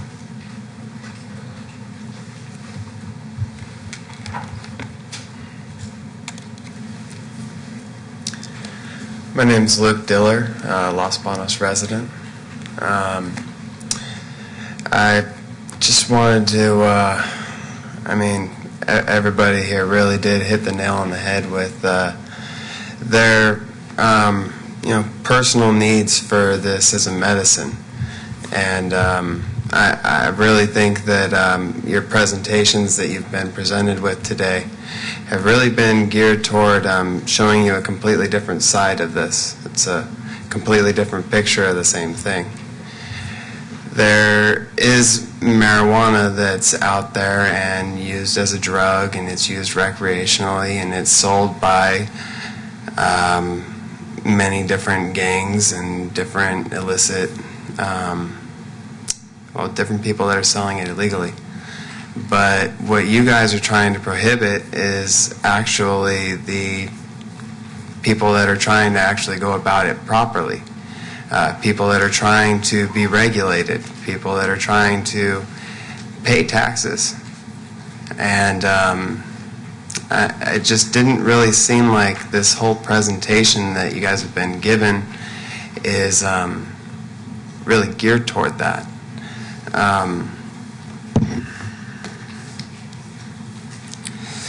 I had a couple of things that really really stuck out to me. You talked about these residential grows that have been found here in Los Banos, and I think that that's a pretty big thing. 27 grows, that's a lot of marijuana that's being grown. None of it was practically medical.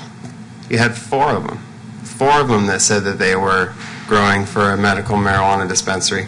Now, were any of these licensed by the city? No, I guarantee you, because there's no licensing that the city has available. So if there was proper licensing, then these dispensaries would have had a proper setup, they would have had proper security, they would have taken necessary precautions. They're not going to be setting up in a random house, stinking up the neighborhood, bringing all the unsightly people around. The complaints about the late hours, generally not marijuana, I can tell you that. I know a lot of marijuana smokers, and they're not generally staying up late. I know a lot of other things that might keep you up late at night, and it's not marijuana. In fact, it's actually one of its medicinal properties is that it helps you sleep. There's more people that use it for that than anything. Get more rest in your day. Have a better day to proceed. mean, as I said, it really seems like you guys are showing a completely different picture of this. You have 7 independent agencies that are coming forward and saying that we want to regulate and we will put forward the ground rules for how this should be done properly, and we will make sure it's done properly. Why aren't you guys willing to let that happen? It doesn't make any sense to me. Someone's already coming in doing the work. All you have to do is let these people do what they're already doing, issue them the proper permits, and then collect the taxes for the money that you should be getting paid. Then maybe we could fix our water problem in the city. It seems very... there's not a great word for it for me. I can't say that I obviously don't agree with... I mean, I can say that I obviously don't agree with this.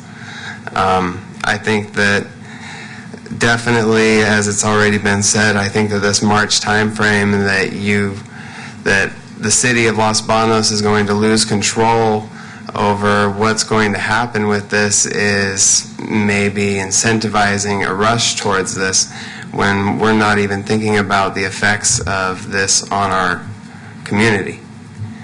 I mean, if this does go through, would absolutely be benefiting every gang in the city. Will have a financial increase in their revenue of sales. I guarantee you. I mean... Thank you for your comments. That's fine. Is there anyone else who... Thank you. Is there anyone else who'd like to speak at the public forum?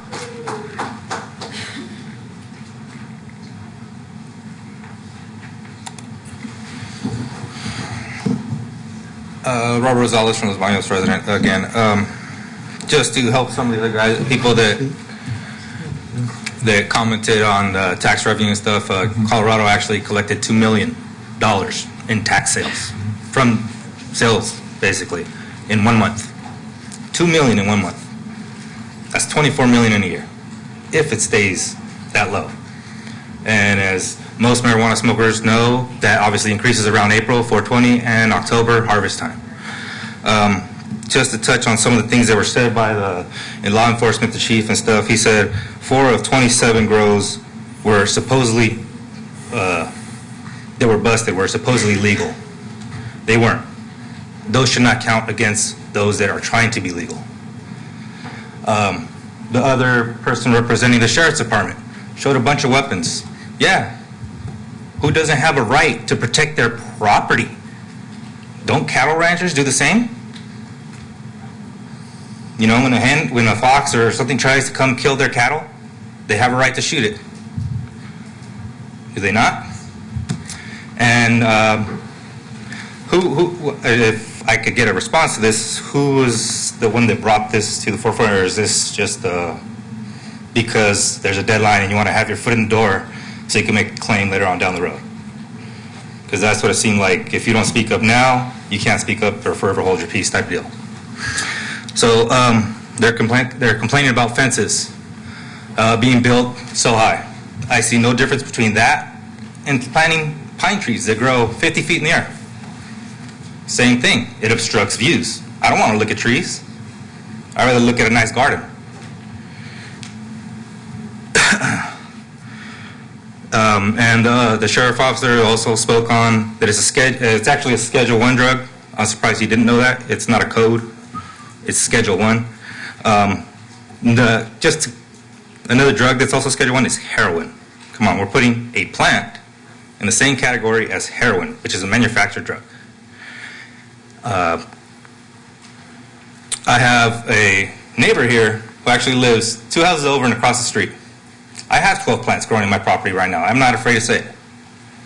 Maybe you could ask him if he smells anything, if he's noticed anything out of a normal family coming from my home.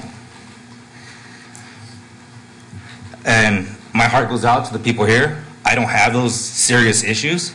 I've smoked marijuana since the age of 14. I sought out to do it on my own at that age. Parents didn't know. Reason being, I had insomnia. I had overactive metabolism, which keeps me awake. That would be my only way to go to sleep. In high school, I'd go 2, sometimes 3 days without sleep. I would go running miles. I'm talking about like 5 to 10 to get tired. And that still wouldn't work. Come home, smoke a doobie, bam, out like that. I have friends, I was also a collegiate athlete. I had friends who, to keep swelling under control from, pitching, it's a lot of overuse of muscles and such. They started popping ibuprofen and other swelling, anti-inflammatory things. Some of them now have to take other drugs because they have thinned out their blood so much. I really wish that I knew about this issue coming to light today. I would have been a lot more prepared. I have only taken these little notes and what's coming out the top of my head right now. And I just want to know if any of you have the courage to step up. You guys speak about us having the courage to step up and speak about it. Do you want to be the pioneer that speaks up for the community that is not being spoken for? Do you have any other, I understand maybe some of you guys have other political dreams and aspirations. That's fine. And it's sad to say that sometimes these issues, if you back them, you take a fall for it. But I am a person of integrity. I am a person to stand by my principles. And if you also do believe in compassionate marijuana use, you should speak up. Don't cower and be afraid of political ramifications. Because this really does seem politically driven, just so you can have your foot in the door. And to speak on the city attorney's issue of they're trying to retain the right, you have the capability, or it's within your authority to do so. It's also within my authority to Thank you for your comments. It's also within the authority to shoot somebody that's on my property, but I cannot do that, even though they're uninvited. Is there anyone else who'd like to speak at the public forum? Not seeing any, hearing anyone, I will now close the public forum and bring it back to council level.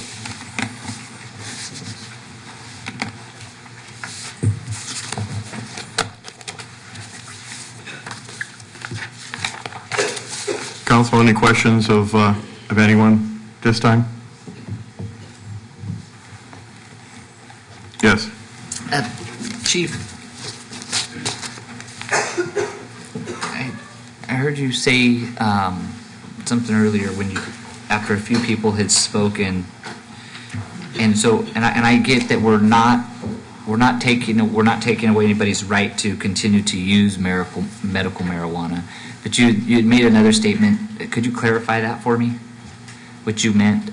We're not taking anybody's right to use medical marijuana, but in passing this ordinance, we are restricting their ability to grow it. Is that correct? Yes, the cultivation of marijuana dispensaries, which are illegal and have been illegal for years, and the commercial delivery of marijuana would be prohibited by the passage of this ordinance. My statement was merely the idea that those who have a doctor's recommendation, for medical marijuana are not affected by this. They can still possess marijuana as they did before. Okay, thank you. Okay. Are there any other questions? Okay, I'll now entertain a motion.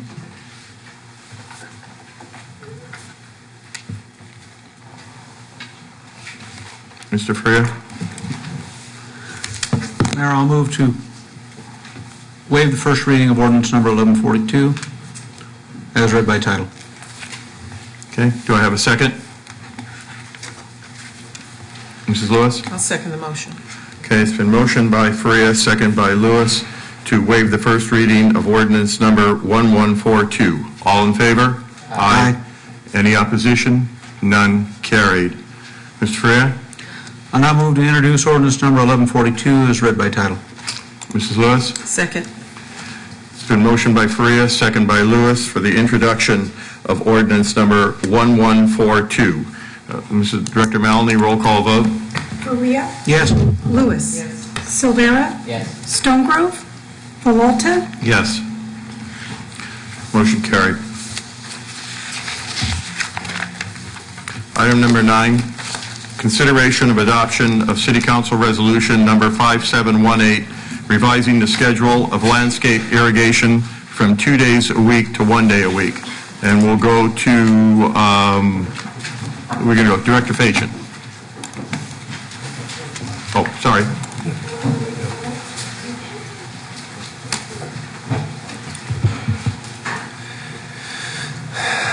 Good evening, Mayor and City Council members.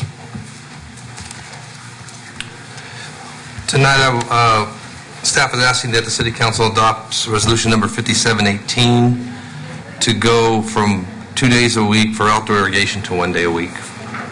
I'd like to give you just a brief background on it, and I think we all know that. Due to the severe drought, Governor Brown did issue an executive order B-2915 on April 1st, 2015, which proclaimed a state of emergency in regards to the drought. From this executive order, the state set a 25% statewide reduction in potable water, which lasts through February 28, 2016. The governor has already extended that one more year to February 28, 2017, regardless of the amount of rain that we have this winter. The amount of rain will not solve this problem in one season. So regardless of the amount of rain, the governor has instructed that this will continue an additional year. In order to get the 25% statewide mandate, each city was looked at as far as how much they use per person, and they were given their own individual mandates. Ours was 28%. The mandates go from anywhere from 5% to 36%, and ours was 28%. On August 6, 2014, this council approved ordinance number 1120, which changed the irrigation schedule from 3 days to 2 days a week. And that was mandated by the governor and the State Water Resources Control Board also. There was also other things in that ordinance which still stay intact. Currently, when you look at our percentage of water savings from June 2015 to November 2015, which is the recording period that we have to give to the state, we're at 25.5% for cumulative effect. So we haven't reached our 28% goal.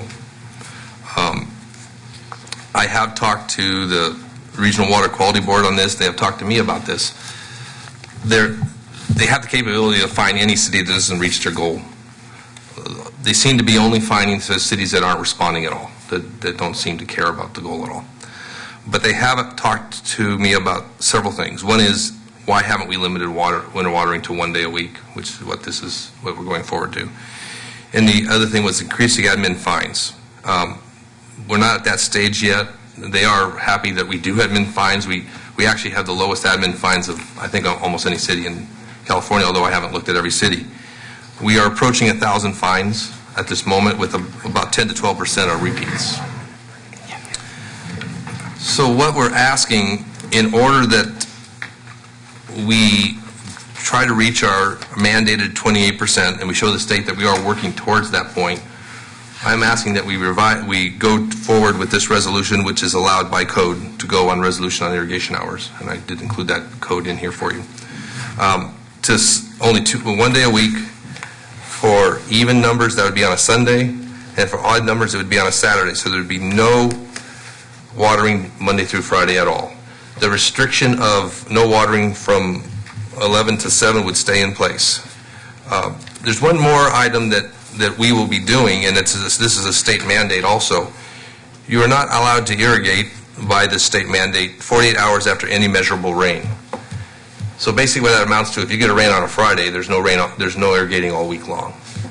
What we're also recommending to people, and we hope that this is sort of an obvious thing, we are hoping the sprinklers are turned off in the winter months when we're having rains like we're having now. That's what we really would like to have, but we have to also see that we have those rains. But a lot of people are turning their sprinklers off. The city parks have been off for 2.5 months, and it did show in the last month where we hit our 28%, the only month we have hit our 28%. The resolution would go into effect immediately. We did not put a termination date. We'll bring another resolution or a new landscape ordinance forward, irrigation ordinance forward. We will eventually give you a full conservation ordinance that will set goals and will set trigger points of when what we're learning through the conservation program will go into effect. I see this resolution staying in effect at least through March. March has, by records, is one of our wetter months. Most cities, and almost every city, is down to 1 day a week and asking for no days a week, actually, but almost all of them are going to April. But if you look at the rain charts, we're still over, our average is over 1.5 inches in March usually, and we are above our averages this year by a substantial amount. So, I can tell you the actual numbers if you're interested. From October to December, the average is 3.1 inches of rain. We've had 3.6 so far. In January, we have a total of, for average, I'm just speaking averages, about 1.97 inches for the whole month. We just went over 1.25 with those last couple storms. So we are progressing forward. We need a few years with this, but we'll take anything we get. It is nice that it is a little bit staged between because it's just causing nuisance flooding at the moment, which is good. So I'm asking you to approve this resolution to go down to one day a week. We will be, if it is so approved, we will go door to door and hand out written information to everyone again, and that will be the warning of the 1 day a week. All previous water conservation requirements will still be enforced, citations will still be issued, and we will have people out on these weekends every now and then. It's also the cities, and I've talked to a lot of cities about, they have gone to the Monday through, if they do this, they've gone to the Monday through Friday of no watering because that's when staff works. And it's just a little easier, a little more cost effective to enforce it while staff is working. Just any questions, I'd be happy to answer or try to answer. Mrs. Lewis? Thank you. Mark, just out of curiosity, do you know roughly how many cities in California, and it doesn't, I'm not talking about small communities necessarily, have gone to 1 day a week watering? I do not know roughly, but I know in our area, I would think we might be the last city to do it. There might be another smaller city that might have done it, but I know Merced, Atwater, I believe Madera, Fresno, they all have done that. Fresno, a long time ago, went to actually no watering on the summers a lot of time. They just, on winters. Cities actually put more restrictions on winter watering sometimes than summer watering because there's no, people just leave the sprinklers on. That's why they do that. But it's a large majority. I can't give you the exact number, but when I was talking to the State Water Resources Control, our general engineer, she was mentioning that we're one of the last. That's really all I can tell you. I can't give an exact number. So, but also, we're looking at it from a point of view of us not meeting our mandate too, and we need to show the state that we're proceeding with the next step to do that. And I think this is a good step to show that we're an active city trying to reach our goal. Of the cities that you've mentioned, such as Merced, Atwater, are you aware whether or not they've reached their goals of the state mandate? Oh, sorry, you turned off. I do not know that for each of those cities, no. And I understand, we have these mandates that we have to meet the city, but certainly for me, I'd like to know if us requesting residents to reduce their watering to 1 day a week, if these other cities have done it, whether or not they have met their mandates or whether or not they're still potentially looking at being fined because they haven't met them. And are there any other mitigating circumstances, measures that we can request of our residents to do other than going to the 1 day a week? I know, there are people out there that are still watering more than 1 day a week. There are people who have broken lines in their yards that aren't being fixed and water just kind of leaks out into the street. So, and I don't know what percentage of that causes us to be over the allotted amount that we're supposed to reduce to. But and I have to say it's quite draconian to have people spend a lot of money on landscaping and then just have it go down the drain over this. And I'm not saying that we're not going to meet this meet this reduction that you're asking for. I just would hope that we would have more information as a council as to whether or not cities who have reduced to the 1 day a week have met those measures for the state of California. And, you know, I have nothing to go on other than what's being presented here today. Most of these cities have gone to 1 day a week in the last month. Those conservation numbers aren't even available. Yeah, they're about 2 months behind on the times. What happens is we're trying to get to a state of being there without charging $200-300 for every violation, and without coming back to you with a rate increase to force it. I think that's in my personal opinion, professional opinion, that's a lot worse situation than in the middle of a winter that's very wet, to going down to a minimum of 1 day a week. If this doesn't work, we might come back and suggest no watering in the winter. This is a very critical. I don't know how. Each city has to meet these. I mean, we're not, because we haven't been fined doesn't mean we're off fining. And the State Water Resources Control Board has never mentioned fining the city of Los Banos. I'll be very clear on that. But I think it's even more of the responsibility of us to try to preserve our groundwater. It's not in good shape. I'm not saying just individually Los Banos, but so I think when you look at this alternative to go to 1 day a week during what seems to be a healthy winter is I think one of the least impacts to the citizens of what the state could mandate us to do if we do worse. And what's happening is as we go into the winter, we're comparing the 2013 numbers. Let's say the number for each month, those go down quite a bit. So if individuals happen to leave their sprinklers on accidentally or whatever, and they water like they were in December and January, well, January's use that we're comparing to is a lot less, so we have to reduce them.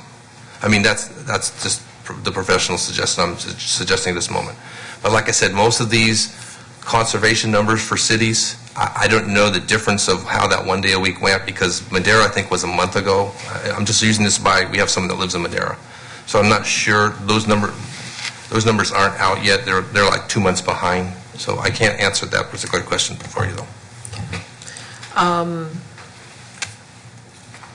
Would you have any objections if we meet our goal? Because, right now, I don't have any problem with saying let's not water during the wintertime, because most landscaping, trees, and shrubberies are in dormant state at this particular time and don't require water. It's kind of their natural way of rejuvenating themselves for the upcoming blossom season.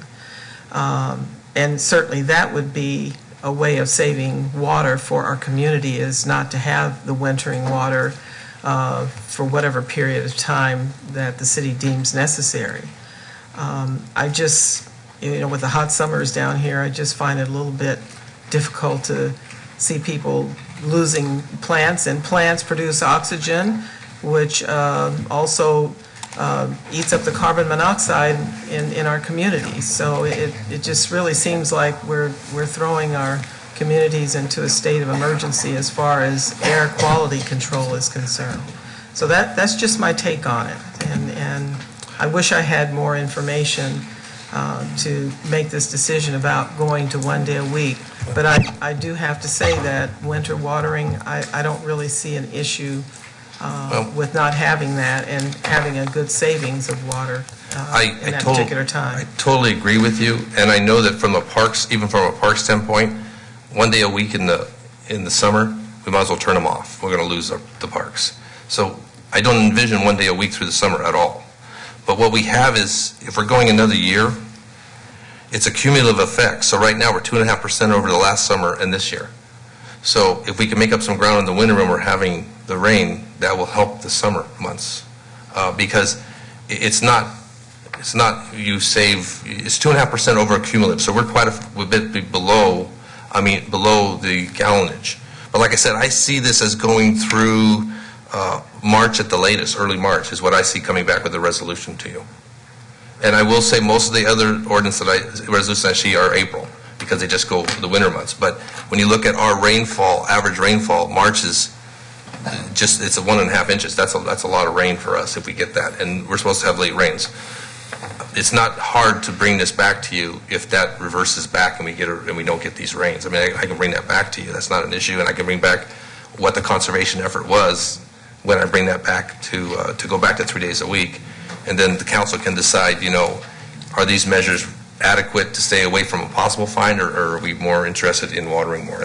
That's a total decision by you. I'm just bringing forward a suggestion on getting closer to our goal in the winter is what I'm looking for. Mr. Freya? Just one question from a constituent is since we're going to cut watering days in half, or we're going to cut the water bills in half? Just had to share that question. Okay. All right, short answer. Mr. Silvera? No answer. Mark, so I think I got it figured out. So this is just a temporary way to basically bank some of that percentage that we're trying to be. Okay, let me ask you this question first. The cumulative effect of 2013, is it for the calendar year? Is it for the state's year? Because the way that I see on what you're trying to accomplish here is we're running at, if I'm looking at the, let's go to the October number, we're 21.8% is the water that we conserve, correct? Yes. And so cumulatively for the year, that put us at 25.2 when we need to be at 28.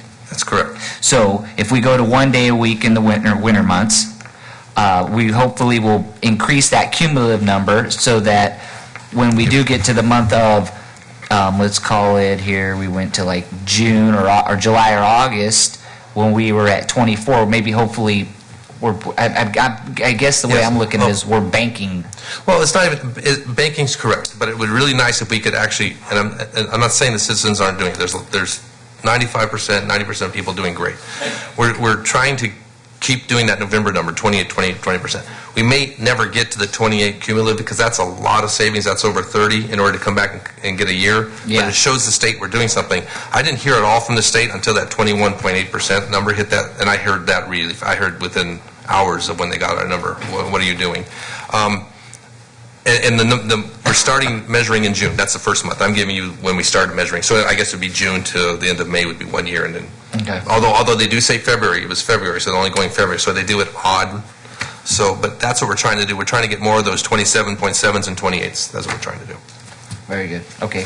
That's my last question. If there are no other questions, I'd like to make a motion to adopt City Council Resolution number 5718, revising the schedule of landscape irrigation from 2 days a week to 1 day a week. Mr. Freya? I'll second that motion. Motion by Silvera, second by Freya, to approve City Council Resolution number 5718 is read by title. All in favor? Aye. Any opposition? None. Carried.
farther than Europe, huh? Okay, if I could have all the council members back and for the next item.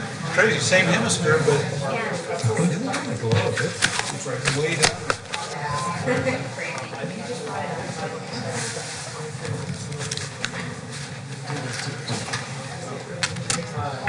Cape Horn. The reason that's a very rugged place to come around because it's so far south.